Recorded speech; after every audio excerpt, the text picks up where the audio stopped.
হাত তুলে দোয়া করলেন, আল্লাহুম্মা গফিরলি ইয়া আয়েশা মা কদ্দামাত ওয়া আখরাত ওয়া আল্লামতা ওয়া সাররাতা রব্বুল আলামিন। আজকে এই গভীর রজনীতে আমার বিবি হযরত আয়েশা সিদ্দিকা রাদিয়াল্লাহু তাআলার জন্য আমি দোয়া করলাম।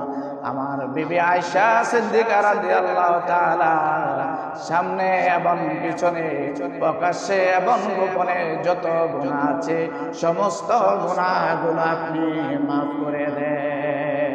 সুবহানাল্লাহ। আল্লাহ রাসূল কার জন্য দোয়া করলেন? ওনার স্ত্রীর জন্য। আল্লাহুম্মা গফিরলি ইয়া আয়েশা মা কদ্দামাত ওয়া আখরাত ওয়া আল্লামতা ওয়া সাররাতা। হে আল্লাহ, আমার স্ত্রীর সামনে এবং পিছনে, গোপন এবং প্রকাশ্য যত গুনাহ আছে সমস্ত গুনাহগুলো আপনি মাফ করে দেন। সুবহানাল্লাহ। এই দোয়া শোনার পর হযরত আয়েশা সিদ্দিকা রাদিয়াল্লাহু তাআলা খুশি আনন্দেতে নবীজির কোলের মধ্যে পড়ে গেলেন আর হেসে হেসে আনন্দিত উল্লাস হয়ে গেলেন। আল্লাহ রাসূল ডেকে বললেন, হে আয়েশা, এত আনন্দ এত উল্লাস হচ্ছে কেন? আয়েশা সিদ্দিকা রাদিয়াল্লাহু তাআলা ডেকে বললেন, নবী, হে আনন্দ উল্লাস করব না কেন? আজকে এই রজনীতে আপনি আমার জন্য একটা দোয়া করেছেন। বলেন তো, নবীজি দোয়া করতে দেরি, কবুল হইতে দেরি নাই? নবীরা দোয়া করতে দেরি, কবুল হইতে কি দেরি নাই? আল্লাহ রাসূল আয়েশার জন্য দোয়া করেছেন। আমার মনে হয় অন্য বিবিদের জন্য এত দোয়া, এমন দোয়া করেন নাই।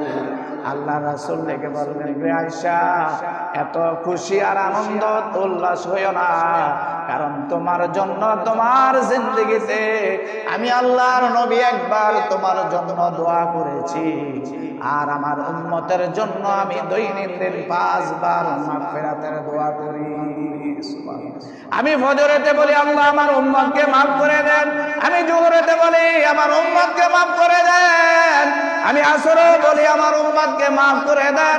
আমি এশাতে মাগরিবেতেও বলি, আমার উম্মতকে মাফ করে দেন। আমি এশাতেও বলি, আমার উম্মতদেরকে মাফ করে দেন। তোমার জন্য একবার দোয়া করেছি, আর আমি আমার উম্মতের জন্য একবার নয়, 2 বার নয়, প্রতিদিন 5 বার আমার উম্মতের মাগফিরাতের জন্য দোয়া করি। সুবহানাল্লাহ। এই দুয়ার খাটিয়ানা মিম্বর বসাই দেওয়ার কারণে আজকে হাজারো আমরা অন্যায় করি, আল্লাহ তাআলা আযাব আর গজব দিয়া ঢেলে দেন নাই। জুলুম করে, নির্যাতন করে, চুরি করে, ডাকাতি করে, জুলুম করে, অত্যাচার করে, ব্যভিচারী করে, ইসলাম বিরুদ্ধে আমরা কত দুশ্মনী করি, কিন্তু যার কারণে জুলুম অত্যাচার করার কারণে আমাদেরকে আযাব আর গজব দিয়ে আল্লাহ তাআলা ধ্বংস করে দেন নাই। বলেন তো, কার দোয়ার ফসলের কারণে আমরা দুনিয়ার মধ্যে রিজিক পাই? কার দোয়ার কারণে? মুহাম্মাদুর রাসূলুল্লাহ সাল্লাল্লাহু আলাইহি ওয়াসাল্লাম এই উম্মতের জন্য দোয়া করে গেছেন। আমার উম্মত দিনের বেলায় সারা দিন গুনাহ করবে, রাতের বেলা আমার উম্মত দেখা গেছে এমনও হতে পারে রাতের আধারে উঠে আপনার কাছে 2টা চোখের পানি ফালাইয়া দোয়া করতে পারে, কিন্তু আপনি তখন কি করবেন? আমার উম্মত তো আপনাকে দেখে নাই, আমার উম্মত তো জান্নাত দেখে নাই, জাহান্নাম দেখে নাই, নবীদেরকে দেখে নাই। ওয়াল্লাযীনা ইউমিনুনা বিল গায়বি, দৃঢ় বিশ্বাস করে আপনার একত্ববাদ আর আপনার রাতের আধারে দাঁড়িয়ে আপনাকে বিশ্বাস করে, দৃঢ় বিশ্বাস করে আপনার কাছে মাগফিরাতের জন্য দোয়া করে, আল্লাহুম্মা ইন্নী, বলেন না, আল্লাহুম্মা ইন্নী যালামতু নাফসি যুলমান কাসীরা ওয়া লা ইয়াগফিরুয যুনুবা ইল্লা আনতা ফাগফিরলি মাগফিরাতাম মিন ইনদিকা ওয়ারহামনি ইন্নাকা আনতাল গফুরুর রহিম।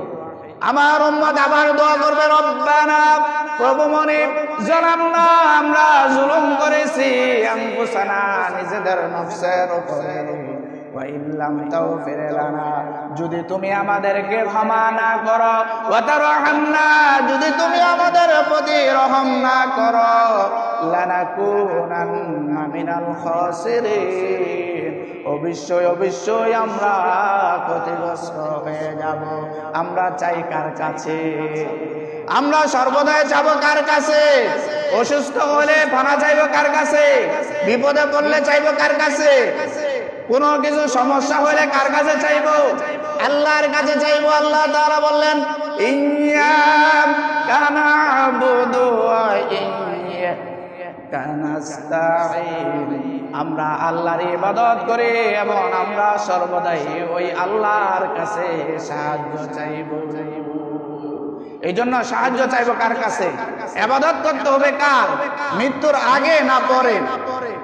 মৃত্যুর আগে নাবালক থেকে সাবালক হওয়ার পর থেকে আমাদের জীবনটা সাজানো লাগবে।